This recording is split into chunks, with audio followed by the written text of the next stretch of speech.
നമുക്ക് ഈ പാനിലേക്ക് കുറച്ച് എണ്ണ ഒഴിച്ചു കൊടുത്ത് കിസ്മിസും കാഷ്നട്ടും ഒന്ന് വറുത്തെടുക്കാം.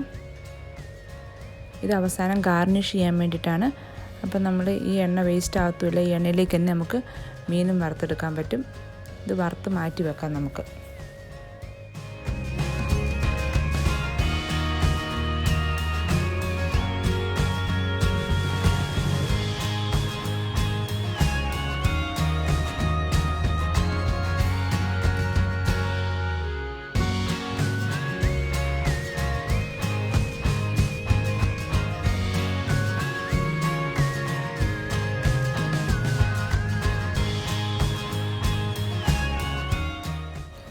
എണ്ണ ചൂടായിട്ടുണ്ട്. നമുക്കതിലേക്ക് മീനിട്ട് വറുത്തെടുക്കാം.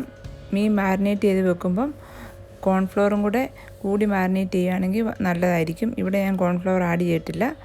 ഇതിന് വളരെ കുറച്ച് മസാലകൾ മാത്രമേ ഉള്ളൂ യൂസ് ചെയ്യുന്നുള്ളൂ മീൻ വറുക്കാൻ നേരത്ത്.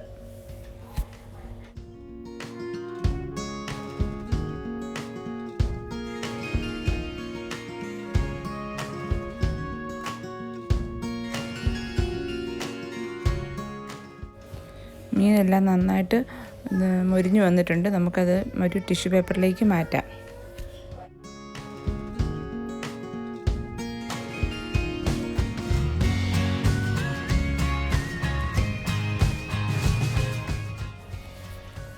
മീനെല്ലാം നന്നായിട്ട് മൊരിഞ്ഞു വന്നിട്ടുണ്ട്. നമുക്കത് എടുത്തു കഴിഞ്ഞിട്ട് ആ സെയിം പാനിലോട്ട് തന്നെ ബാക്കിയുള്ളതെല്ലാം കൂടെ വഴറ്റിയെടുക്കാം.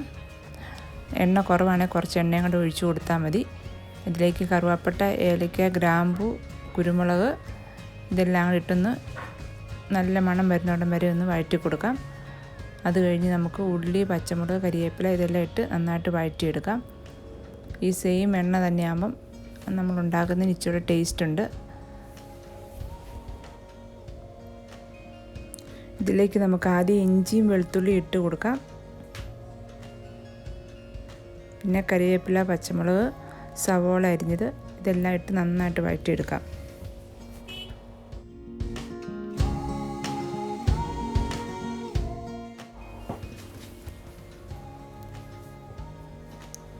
നമുക്കിതിലേക്ക് കുറച്ച് ഉപ്പും കൂടി ഇട്ട് കൊടുക്കാം. ഈ സവോള ഇതെല്ലാം നന്നായിട്ട് നല്ല ബ്രൗൺ കളർ ആകുന്നത് വരെ വഴറ്റിയെടുക്കണം. ഇല്ലെങ്കിൽ അത് നമ്മൾ കറി ആയി കഴിയുമ്പം വെള്ളം പോലെ ഇരിക്കും. ഇത് നല്ല തിക്കായിട്ടുള്ളൊരു ഗ്രേവിയാണ്. അപ്പോൾ നല്ലപോലെ സവോള വഴറ്റിയെടുക്കണം.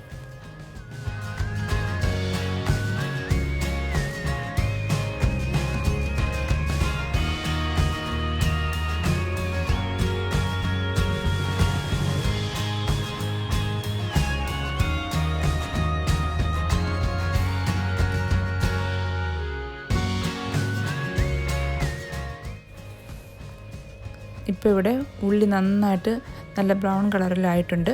നമുക്കിതിലേക്ക് മസാലപ്പൊടികൾ ആഡ് ചെയ്യാം. ഇതിലേക്ക് ഗരം മസാല ഒരു 1/2 ടീസ്പൂൺ, മല്ലിപ്പൊടി 2 സ്പൂണ്, മല്ലിപ്പൊടിയാണ് ഇവിടെ കൂടുതൽ ആഡ് ചെയ്തിരിക്കുന്നത്. മീറ്റ് മസാല 1 സ്പൂണ്, മഞ്ഞൾപ്പൊടി, പിന്നെ കുരുമുളക് പൊടി ഒരു 1/2 സ്പൂണുണ്ട്. നമ്മുടെ എടുത്തിരിക്കുന്ന മീനിൻ്റെ അളവനുസരിച്ച് ഇത് കൂട്ടുകയോ കുറയ്ക്കുകയോ ചെയ്യാവുന്നതാണ്. ഈ മസാലകളെല്ലാം കൂടി നമുക്കൊന്ന് മൂപ്പിച്ചെടുക്കാം. അതിന് നല്ലൊരു മണം വന്നു കഴിയുമ്പോൾ നമുക്കതിലേക്ക് ടൊമാറ്റോ ചെറുതാക്കി അരിഞ്ഞു വെച്ചിരിക്കുന്നത് ആഡ് ചെയ്യാം.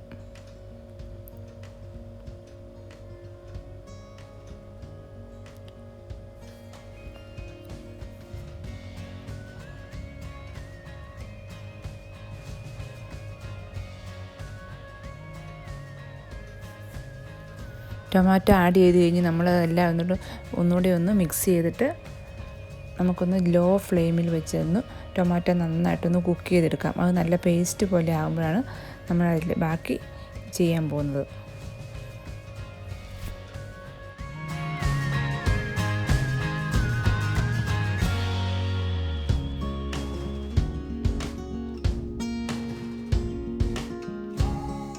തക്കാളി നന്നായിട്ട് വെന്തുടഞ്ഞിട്ടുണ്ട്.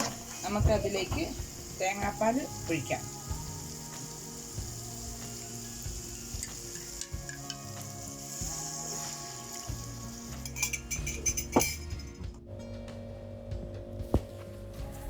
നമുക്കിനി ഇതിലേക്ക് 2-3 സ്പൂൺ വിനാഗിരിയും കൂടെ ഒഴിച്ചു കൊടുക്കാം. നമ്മുടെ പുളി അനുസരിച്ച് പുളി കുറവാണെങ്കിൽ നമ്മൾ കുറച്ചും കൂടെ വിനാഗിരി ഒഴിച്ചു കൊടുക്കണം.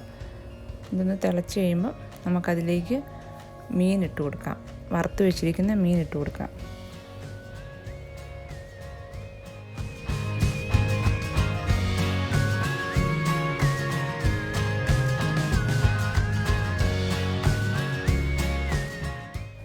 ഇതിപ്പോൾ നന്നായിട്ട് തിളച്ചിട്ടുണ്ട്. ഇതിലേക്ക് നമുക്ക് വറുത്ത് വെച്ചിരിക്കുന്ന മീൻ ഇട്ട് കൊടുക്കാം.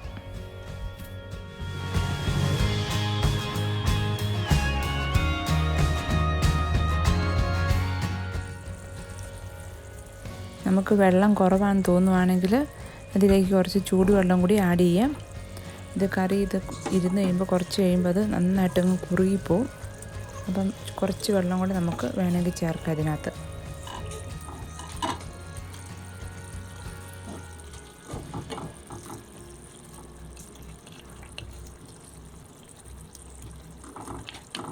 ഇത് കുറച്ച് നേരം നമുക്ക് മൂടി വെക്കാം.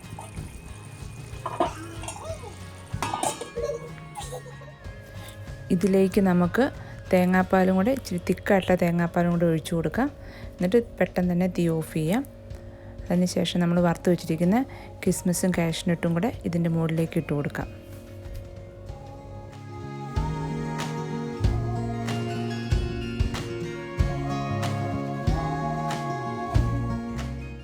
ഇങ്ങനെ മീൻ കറി വെച്ച് കൊടുക്കുകയാണെങ്കിൽ മീൻ കഴിക്കാത്തവർ പോലും കഴിക്കും. ഇത് എന്താ കറിയെന്ന് മനസ്സിലാകത്തില്ല, മീനാണെന്ന് മനസ്സിലാകുകയില്ല. തീർച്ചയായിട്ടും ഇത് ട്രൈ ചെയ്ത് നോക്കണം. നല്ലൊരു റെസിപ്പിയാണ്.